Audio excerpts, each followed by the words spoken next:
Polusi suara sudah menjadi konsumsi rutin masyarakat perkotaan. Setiap sisi ruang publik diisi penuh oleh suara dari berbagai sumber bising.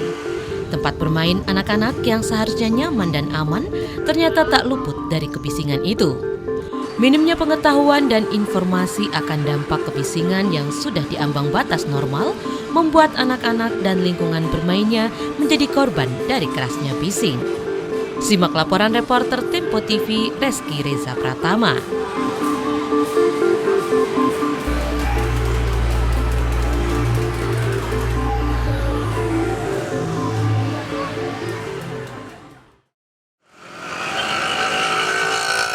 Kerasnya suara-suara bising yang hilir mudik di kuping masyarakat perkotaan menjadi konsumsi rutin yang tak terhindarkan.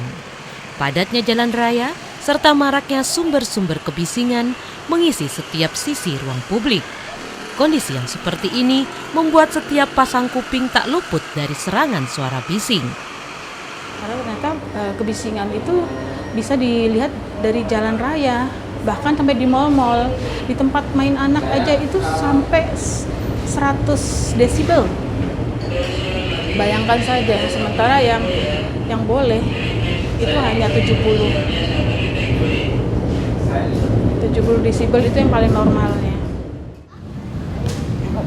Tempat bermain anak-anak di luar maupun di dalam ruangan yang seharusnya nyaman tanpa gangguan tak terhindarkan dari kerasnya polusi suara. Kondisi yang sudah melebihi batas aman dari kebisingan ini bisa mengakibatkan gangguan alat pendengaran dini. Ya, itu dia yang saya sangat prihatin ya, karena kebisingan di taman bermain anak itu seolah-olah tidak terkontrol ya. Jadi kita pernah mengukur ya di 15 kota besar seluruh Indonesia ya. Nah, ini anak-anak itu 95 ke atas ya. Jadi kita pernah ukur 95 sampai 120 desibel ya. Itu terutama di Banjarmasin itu, bukan main bisingnya dan tempatnya itu begitu lebar, begitu bagus ya, tapi kerasnya bukan main. Terlalu lama dan seringnya terpapar intensitas bunyi yang melebihi batas aman bisa menyebabkan pendengaran anak akan memburuk. Bunyi yang terlalu keras akan merusak sel-sel di dalam telinga.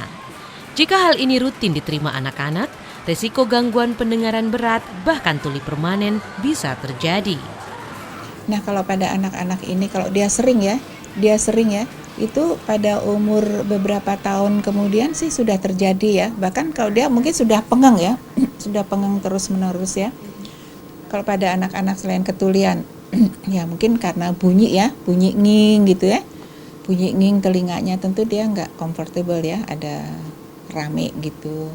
Kemudian ya mungkin dampaknya kalau dia nggak dengar tuh ya sekolahnya jadi nggak pinter kan, guru bicara dia nggak dengar, apalagi kalau pelajaran.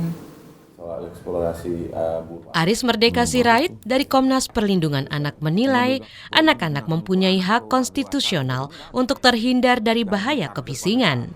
Sarana prasarana bermain anak yang minim di ruang publik dan tidak memadai menjadi konsekuensi bising yang harus diterima anak-anak.